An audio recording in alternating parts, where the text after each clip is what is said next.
I call to order the April 25th, 2024 Planning Commission meeting. Please join me in the flag pledge.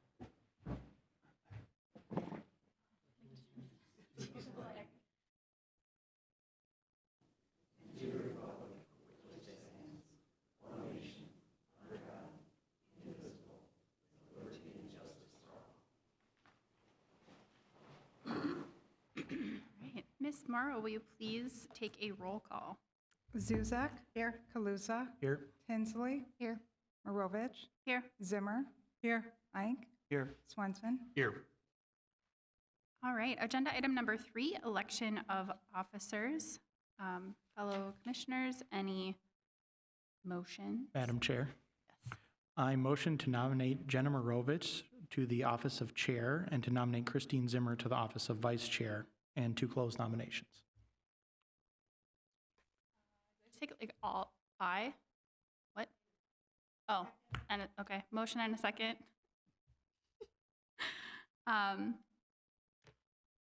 It's just all in favor, right? Or is there a roll call vote? Okay. All those in favor, please signify by saying aye. Aye. All opposed? All right. That's that. Okay. Agenda item number 4, approval of minutes for the April 4th, 2024 Planning Commission meeting. Fellow commissioners, any changes to the minutes? No. All right, then they will stand. And Ms. Jensen, any announcements tonight?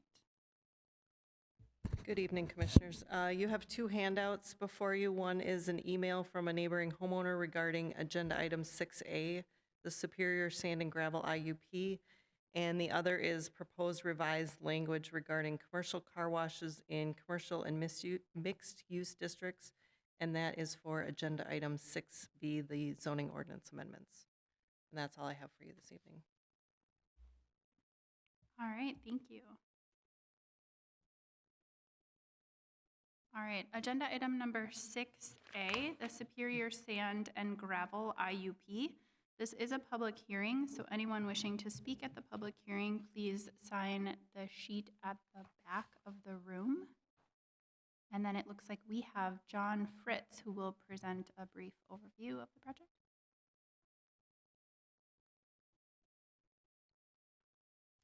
I'm John Fritz, Operations Manager, Superior Sand and Gravel. We're asking for an extension of our interim use permit.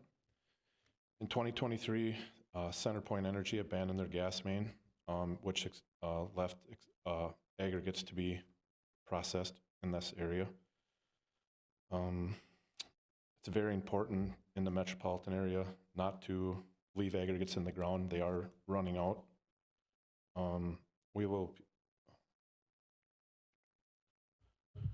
We will continue to operate as we have in the last few years.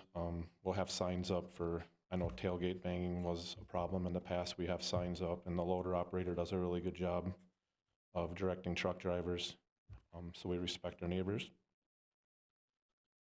At least one other contractor in the area we know of that has been approved to remove the aggregates under the abandoned gas main. We would keep the same hours as before, not processing anything on Saturdays or desanding on Saturdays.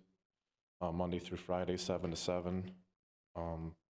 Load out and haul back would be still Monday through Saturday, 7 to 7, with no crushing of rock on Saturdays.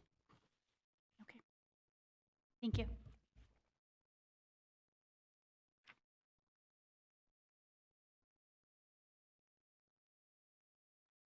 Evening, Planning Commission members. The request this evening is of Superior Sand and Gravel, who has previously been operating the gravel mine at Kenrick Avenue north of 195th Street. Some of the planning commissioners, public may remember that there was a request to extend the operations when the first interim use permit from 2021 was to expire. At that time, the gravel mine operation included import of demolition concrete and bituminous into the site and actively crushing that as part of their mining operations to allow that material to be hauled off-site for road construction projects and the like. The city council did not approve it, the interim use permit at that time. The applicant has returned now with a request to, let me go to the, to allow mining in this vicinity, which is approximately 100-foot wide easement that was included the high-pressure gas main that was established and installed sometime in the 1940s. It runs from south of the city through Lakeville, angles across the lake, and then continues on to the northwest. The Centerport Energy has abandoned this easement, and Superior Sand and Gravel and the property owner are asking to allow them to mine that material for the aggregate product in the ground. The zoning of the property is single family primarily. This area, the east 3/4 or so of the property and adjacent to Kenrick Avenue is RM2, which is medium density residential. This property is in MUSA expansion area B, meaning that development of properties within that area, which includes roughly this area here, not until after 2029, meaning that by the next comprehensive plan update, it's likely that the property will be brought into the MUSA with that 2028, 2029 update.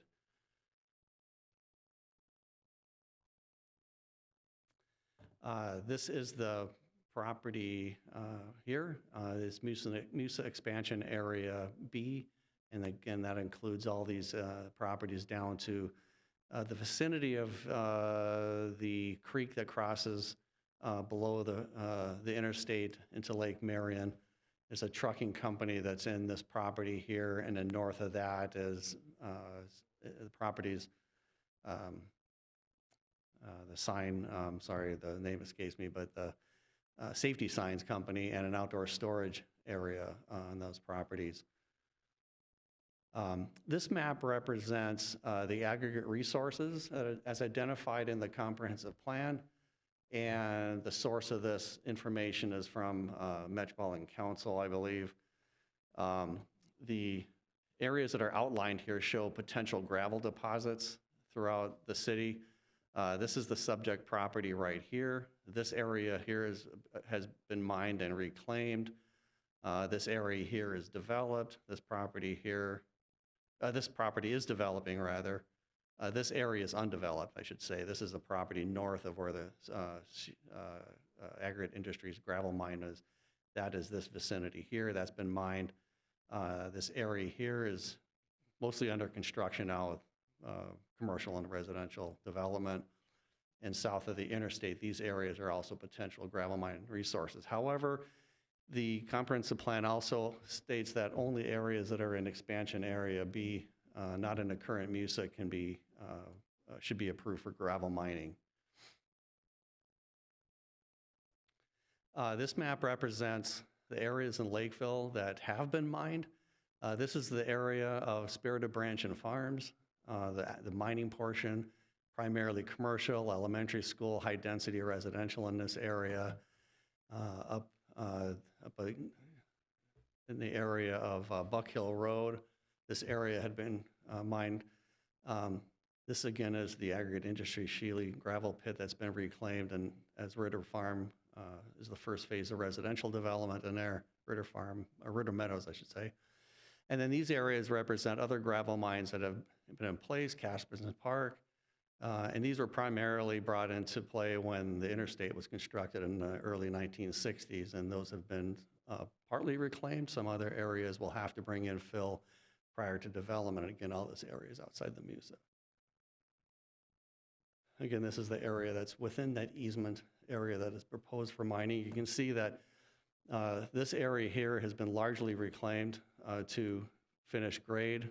For the most part, there is additional fill that has to be brought in that area, and most of the fill activity left is primarily in this area, which was mined under the previous permit.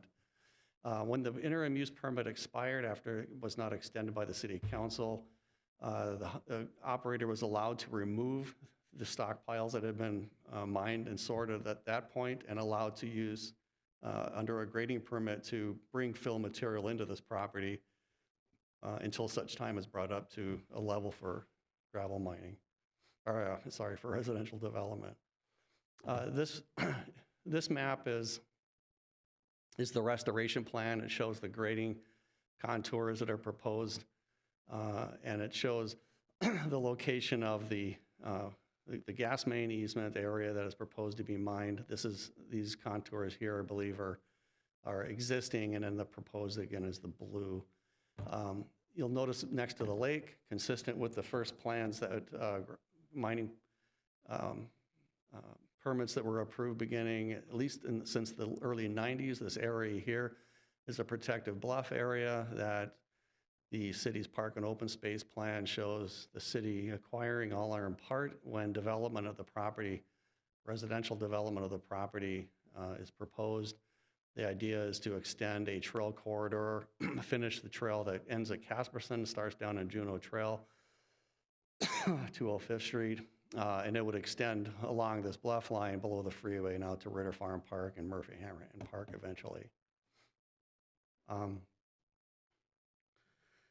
The property, as I'd mentioned before, began mining about 1965, kind of in fits and starts during that period.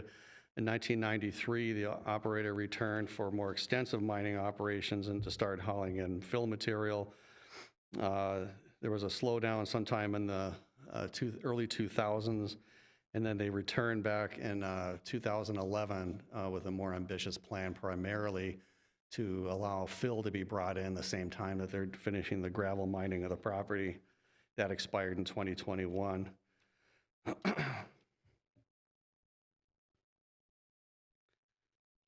One of the stipulations that's noted in the planning report is regarding hours of operation. They're proposing to remain consistent with what previous conditional use permit in the 90s, interim use permit later, with 7 a.m., 7 p.m. Monday through Saturday, and with no rock crushing allowed on Saturdays. There was two emails that we received. One is in the planning report. One arrived after the report was completed, and you have that in front of you. One of the emails has to do with effectively impact dust control. There's a question about radon and things of that nature, and why we allow gravel mining in the city, and I think I touched on that. There is no measuring requirement for radon, and all the potential off-site activities, dust control, things of that nature are overseen by the MPCA with their gravel mining permits that the operator is required to have. The other was a request primarily regarding trucks braking, the J brakes, I think they call them, loud mufflers when they're slowing, and its request was for the city to consider installing no braking signs for trucks along Kennewick Avenue, and that information is passed on to the Public Works Director, who takes those questions and makes those decisions on proceeding. The DNR was notified because this is an interim use permit. They offered no comments. They did respond to the email, but didn't offer any comments. There are 19 stipulations that are in the staff report. There's findings of fact for your consideration if the Planning Commission chooses to move forward with this with a recommendation to the City Council. And I'll stand for any questions you may have, and the operator applicant is here as well. Thank you. And since this is a public hearing, is there anyone wishing to speak on this agenda item?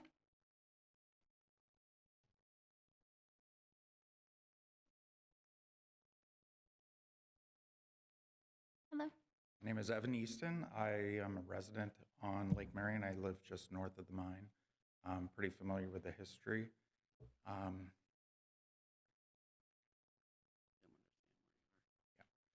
And I just want to iterate one of the complaints we've had over the years is the dust which floats out when they're doing excavation and crushing. And in order, like in the interest of minimizing that, I wanted to point out that on page 3 of the notes for this meeting, it says Superior Sand and Gravel estimates a 2-year time frame to excavate and sort the various aggregate by size in preparation for export. And I believe the timing for the interim use permit will be for up to 5 years, at which point that the grading is expected to be complete. And I would just petition to, ask you guys to consider if there's any mechanism to motivate them to basically complete the excavation and sorting process sooner than the 5-year limit. I don't have recommendations for how to do that, but again, dust and noise. We want to, we have to clean up all the time. The amount of dirt on our property is appreciable, and so the sooner it can end, the sooner the better. Thank you. Thank you.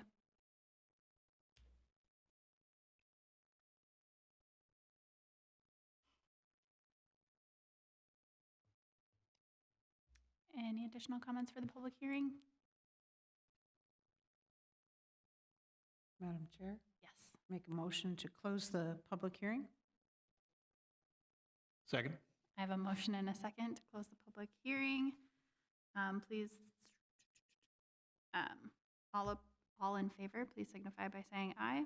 Aye. All opposed? All right, the public hearing is now closed.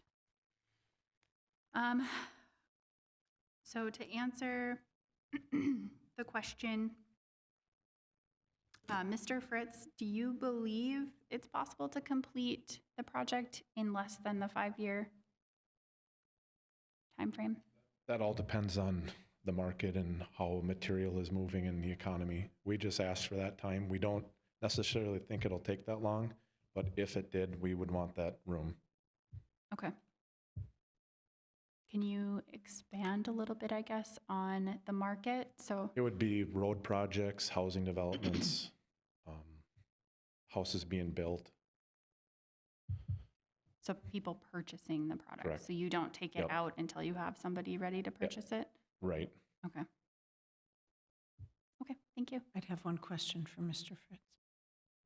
Mr. Fritz, right? Yep. Thank you. Thanks for being here. You're welcome. Is there a dust mitigation requirement? Can you explain a little bit more to us about that? We follow MPCA guidelines for dust control. I mean, we don't want our guys breathing in that dust either. I mean, that's a safety. Mhm. We try to minimize the dust as best as we can. Okay, thank you. If the applicant could. Sorry, can you stay? Madam Chair, I have a question along the lines of Mr. Moran's email on engine braking. Have you asked your drivers to limit that engine braking? Do you want to maybe talk about? We have, and Noise. if it was a matter of putting a sign up on Kendrick each way, that would be something we would easily do. Okay, so that would be something that you might be willing to do yourself? Yes. Thank you. Madam Chair. Mr. Fritz, a quick question on the grinding operations. Historically, that's been closer to the lake, given that you're up on the front side of this now. If you were to install grinding, where would that be now? We would process, we'd process right in here. Okay. Because we want to, continue to reclimate this way. So eventually everything would end up in here, processed. So the concept is to get it closer up to the road, further away from the lake and the housing and so forth. Yep. As someone who lives on the lake, I can attest to the fact that dust has appreciably disappeared over the last couple of years. So, Oh, okay, good. which is primarily because you weren't operating. But so it's there and it is an issue. Okay. So we'd ask that you be cognizant of that and take note. Yes. Mr. Fritz, I know it's piggybacking a little bit on Commissioner Eink's comments here. A lot of the focus in the past has been on some of the concrete and bituminous materials getting crushed and the dust that comes from that product and all that. At this point, all that's been crushed and is in stockpiles and removed, or still in stockpiles? There's a recycle pile right here, but that's it. There's nothing else there. Okay. Mr. Fritz, has that been ground already? It has been, yes. Madam Chair? Yes. So it has been crushed, the stuff that was there before. Is there plans for more of that to come in then? No more rubble, no. Okay, Nope. thank you. Any other questions for Mr. Fritz? Okay, thank you. All right, fellow commissioners, any additional questions? Mr. Dempsey has. Go ahead. So I was just going to kind of chime in. The comments being made about aggregate being a finite resource and everything else, it's something that we as a society tend to take for granted, is all the aggregate materials that we use. Lakeville is a growing community. We're building lots of roads, lots of developments, and it does take a lot of aggregate material to build those. And it also goes into the bituminous material that goes on the roadways. It goes into the concrete that goes into the footings and driveways and everything else for your houses. One of the main drivers of aggregate cost tends to be the transport distance with it.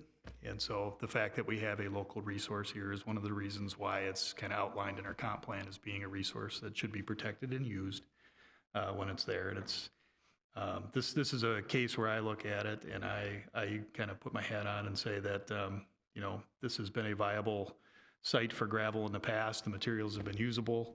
It's kind of a no-brainer that now that the gas pipeline is out of here, that this kind of goes to that similar use and it aids in the reclamation of the site for future development down the road. The calculations in terms of the amount of material left to restore the site seem to make sense with the 5-year time frame. I know you mentioned roughly 90,000 plus cubic yards of material a year on average that have been coming in.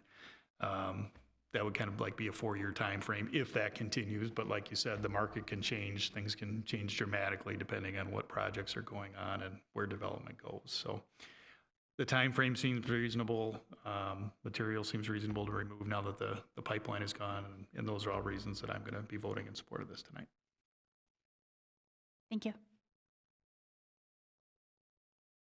I just wanted to mention, this is for clarification, at the neighborhood meeting, it was presented from the applicant, and I'll ask him to comment, is that the actual mining operation would be over about a 2-year period. And then the remaining time would be strictly hauling the mined material off and bringing material in for finished grade. So if John can comment on that to make sure I've got that correct, I'd appreciate it.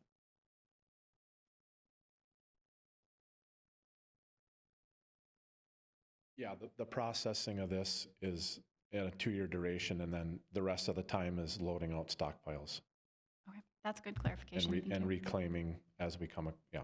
Okay, great.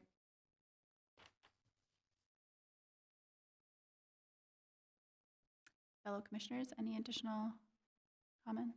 I guess I'd have one comment, Madam Chair.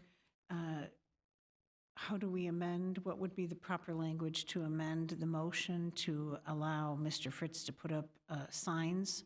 Or is that not a need to be a condition? When these requests are made, the city has the authority to install those signs by the approval of the city council and advice of the public works director. I will contact him and have him look into that. I would leave it up to my colleagues to decide whether we would recommend a stipulation on that or not. The issue with installing those signs is actually enforcement. So that has to be weighed in with the police department and also the public works. Yes. Madam Madam- Chair, that's an issue we'll work with the Public Works Director and the Streets Department on the installation of those signs if those are necessary. Okay, thank you. Nope, I'm good now. Oh, okay. Yeah, Madam Chair. Yeah. I was just going to piggyback on that too, that understanding the signs in the right of way or the purview of city engineer and others that make that decision. As a body, we could still kind of put out the polite request if you could put a sign internal on your site as well, advising, because obviously you're doing some things with the tailgate banging, that type of thing. If you can kind of piggyback on those efforts with this issue, that'd be greatly appreciated. Thank you. All right, I think we might be ready for a motion. Madam Chair, Yes. I move to recommend approval of the Superior Sand and Gravel interim use permit, subject to the 19 stipulations listed in the April 19th, 2024 planning report. Second. I have a motion and a second. Ms. Morrow, will you please take a roll call vote? Zuzak. Aye. Kaluza. Aye. Tinsley. Aye. Marovich. Aye. Zimmer. Aye. Ike. Aye. Swenson. Aye. All right, and when will that one go to City Council? This will be Monday, May 6th as the anticipated date, City Okay. Council. All right, thank you. Well, thank you, Mr. Fritz, and best of luck on completing the project. Thank you. All right, agenda item number 6B, the zoning ordinance annual review and update. And just a clarification, because the agenda is a little, this is a public hearing for this as well. Okay, thank you. Hello. Hello, good evening, Madam Chair, members of the Planning Commission, Daniel Licht with the Planning Company, planning consultant that assists city staff from time to time with projects such as the annual update of the zoning ordinance or development applications. So this is an annual process undertaken by the Planning Department, mainly to ensure that the zoning and subdivision ordinances and other development controls are up to date and reflect current best practices. That we can also look and evaluate new development trends and make allowances for them as appropriate for Lakeville. Sometimes there's the need to clarify existing provisions to make sure that the intent is being carried forward through the regulation. And as we all know, last year the legislature was quite busy, so this year we have a couple statutory requirements that needed to be incorporated as part of the development regulations for the city. City staff undertook the research and background for this list of updates, which the Planning Commission had an opportunity to review at a work session in February. That provided us direction to proceed with city staff to draft the amendments that are presented to you this evening. I'll just give a brief summary of the 46-some pages of ordinance amendments that have been presented and stand for any questions after the public hearing if you have any. But just to highlight, a lot of the effort is put towards streamlining provisions within the zoning ordinance and subdivision ordinance as technology improves. So we've made a number of changes, including addressing how outlots are to be processed for subdivision applications, which was a recent issue that came to the city. Also, submission requirements. The subdivision ordinance currently requires paper copies of plans to be submitted, which has gone the way of the vellum and all the smell that goes with that, so that's a pleasant change. And then also the need to be consistent with the review periods established by statute. The statute actually allows a longer time for city staff to review an application to determine if it was complete than was stated in the ordinance. We often have to address definitions within the regulations, again, to provide clarity. So we've revised definitions pertaining to commercial uses, minor auto repair, daycare facilities, and religious institutions, reflecting some of the changes that come in the use sections of the zoning ordinance. We've also added definitions for funeral homes, micro-dwelling units, and sacred communities, again, addressing some of those specific statutory changes. The first statutory change that we have is the legislature approved and the governor signed a law allowing natural landscaping for properties to avoid the typical requirement cities impose that you have to have a turf lawn with grass not longer than 8 inches. The intent of this is that it's a managed area, not simply allowing your lawn to grow to a foot in length without any control of noxious weeds or anything. So we're talking about rain gardens or meadow vegetation and ornamental plantings, native in character, in order to ensure that that is following the intent of the statute and the city's property maintenance requirements. This would require an administrative permit where a property owner would provide primarily a planting list and plan for how these are going to be installed within their yard.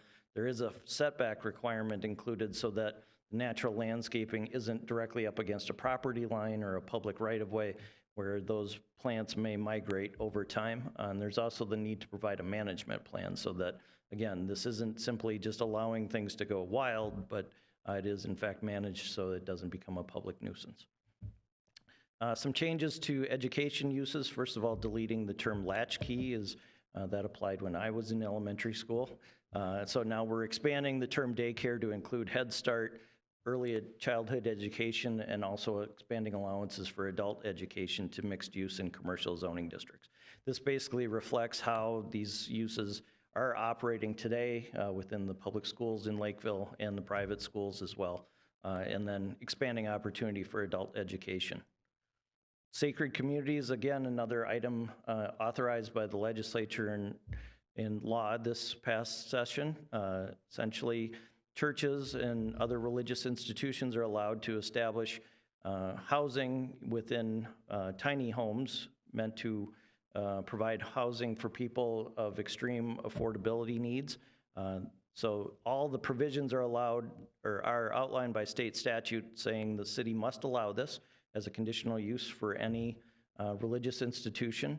There are provisions in the statute defining what constitutes a micro-dwelling unit and the requirements that those structures need to meet. They can't be larger than 400 square feet. They have to be anchored to a foundation.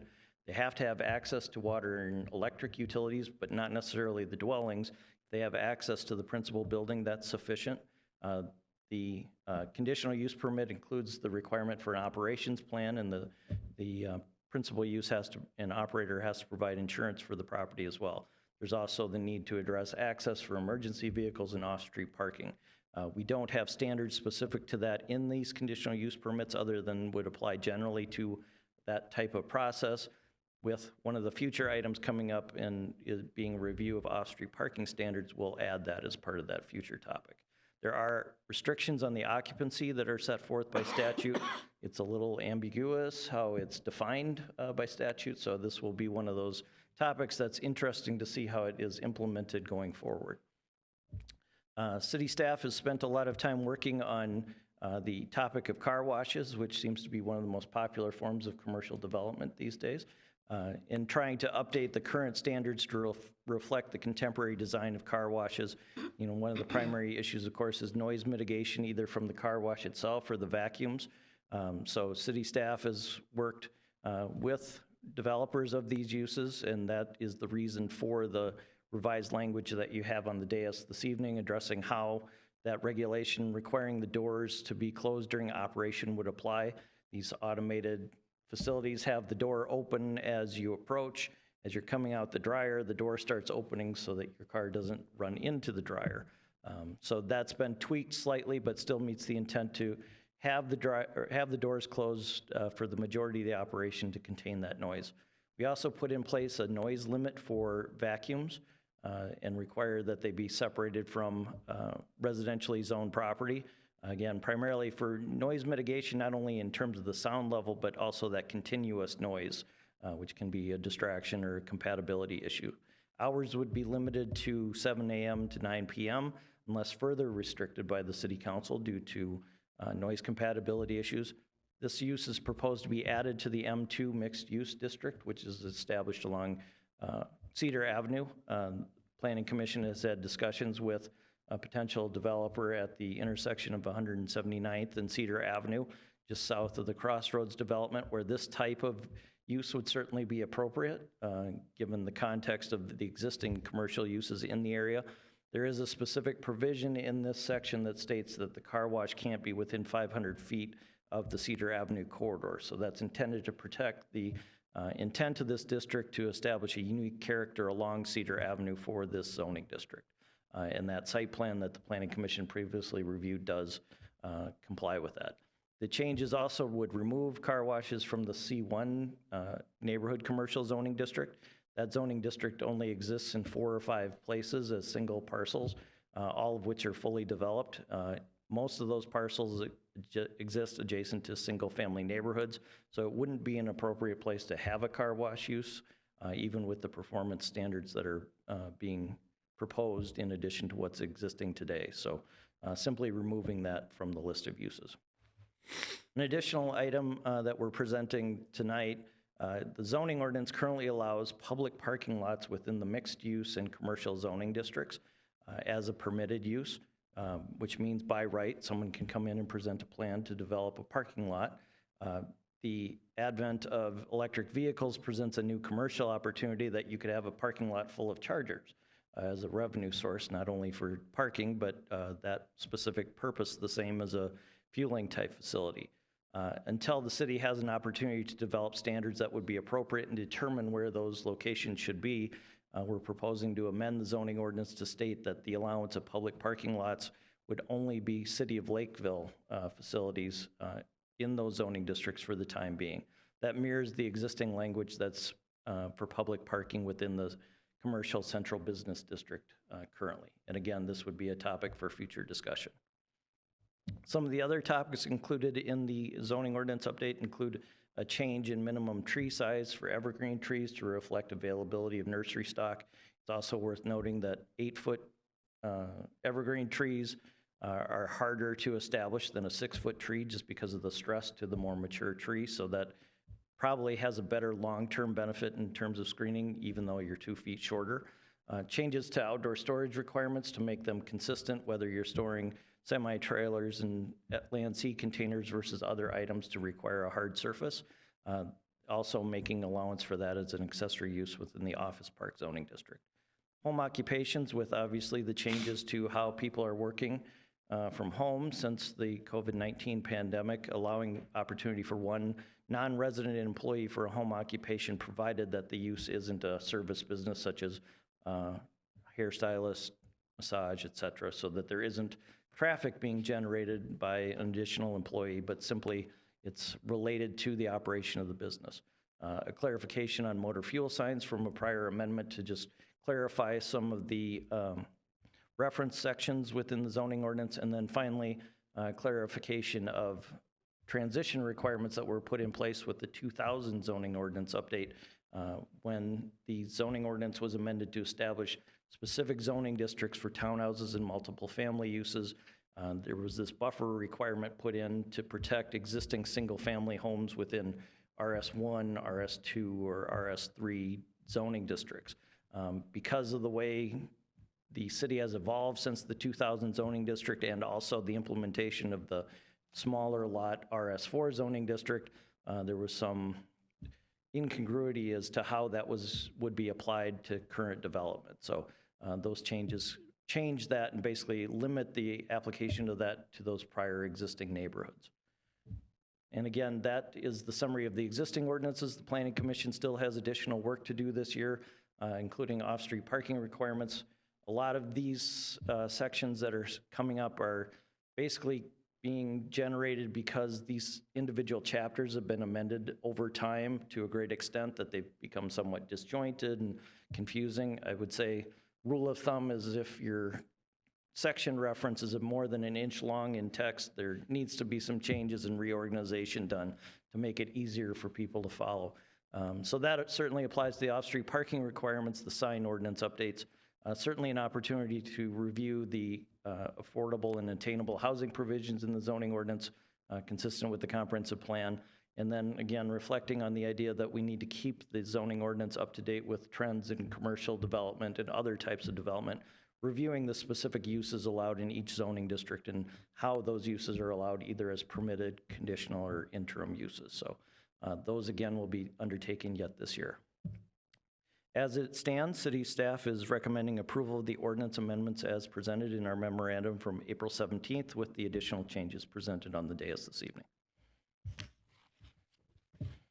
Thank you. This is a public hearing. Anyone wishing to speak on any of these items, you can please come forward.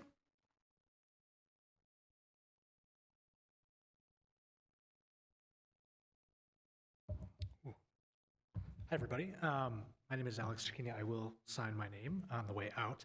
I'm an alternate planning commission. I have not been sworn in, so prepared myself for commentary that I would make alongside you and for staff, but wanted to share an abridged or modified version of it. I think for this topic specifically, I think my biggest commentary as a public citizen and resident, commend staff, planning commission, and the consultants in all the work preparing, the openness to change, and the routine that the city is in looking at zoning ordinances. I would like to personally call out the I-1 district flexibility as a huge example of thoughtful loosening of process and hurdles to give flexibility in how we use lots and existing buildings in those spaces. Similarly, I think maybe encourage the Planning Commission and staff to continue to look at where things are ambiguous in the motivators for some of the changes, like the transition requirement one, for example, while leaving some of those transition areas intact for other spaces. So have we defined what impacts the transition requirements are trying to solve or mitigate? I'm curious if we have studies or data showing that certain types of housing has those impacts on nearby uses, and the equitable approach that we take in allowing certain uses next to certain type of residential developments, like ones that are multifamily. For example, allowing a car wash next to M2 or in M2, where you might have high density housing, but not allowing the car wash next to single family homes. So a couple things that I would encourage the Planning Commission, maybe not for this particular set of recommendations in front of you, but as we continue to evaluate ordinances that we have today, what are the impacts and what are the drivers? So thank you, and I would support all the recommendations here.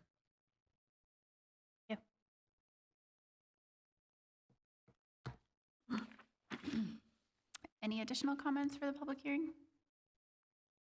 I think we're ready for a motion. Make a motion to close the public hearing? Second. Second. I have a motion and a second. All those in favor of closing the public hearing, please signify by saying aye. Aye. All opposed? All right, the public hearing is now closed. Fellow commissioners, any comments on any of the changes? Madam Chair. Yes. So with the revised language for car washes that's in front of us, is this only for standalone car washes? Does this also deal with, I'll say, kind of accessory use on, say, a motor fuel station, that type of thing? We're just kind of curious what boundaries this applies to. Madam Chair, it would apply to all car washes, mechanical, drive-through, and within all the various zoning districts. There are some slight differences between the mixed-use districts and the commercial zoning districts, just because of the potential for residential within those mixed-use districts, but it would apply to any car wash. So if somebody has a convenience fuel facility, they need a conditional use permit for that. If they're going to have a car wash with it, they need that conditional use permit subject to those standards as well. And a follow-on question. So like I noticed hours of operation being limited to 7 a.m. to 9 p.m. If we have existing service stations that perhaps are outside of those hours, is this new language going to affect them, or just kind of curious how that would apply? Madam Chair, so the hour limit would apply only to the car wash. It would not apply to any existing car wash operating under a conditional use permit. They would essentially continue as a legal non-conforming use. Got it. Good clarification. Thank you. Any additional comments? Madam Chair, if no one else is going to chime in, I will just state for the record, for anyone who's watching or participating in the meeting here tonight, we have workshops where we tend to discuss a lot of this language, a lot of the things that we're looking at. So the language that's in front of us here isn't necessarily new. We've had a chance to kind of think about and talk about a lot of what's being presented here tonight. So in some ways, shapes, and forms, it may feel like this is being thrown at us and there's a lot of information here, but the reality is we've had a lot of conversations about it and had some discussion between planning staff and ourselves about some of these amendments. And so we have considered them, have had conversation, have worked through that. Those workshops are open to the public. They're advertised along with the other meetings as well. So just want to make that note. Madam Chair. Yes. Mr. Licht, long time no see, so welcome back, but great job. Thank you for running through it so thoroughly and giving us the lowdown on it all. Really excellent job. Thank you. Yeah, I feel like at this point you could just recite all of that in your sleep. Well, See, like any notes, it was just like continuous. oh, whisper. actually, I practice, but Yeah. so I dreamt this last night. Madam Chair, I look forward to the audiobook version of the city code.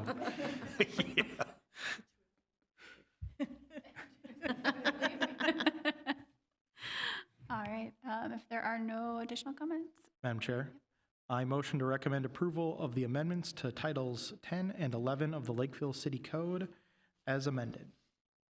Second. I have a motion and a second. Ms. Morrow, will you please take a roll call vote? Aye. Kinsley, Aye. Marovich, Aye. Zimmer, Aye. Ink, Aye. Swenson, Aye. Zuzak, Aye. All right, and when will this item go in front of City Council? May 6th. All right. And then agenda item number 7 is the staff notices, and this meeting is adjourned.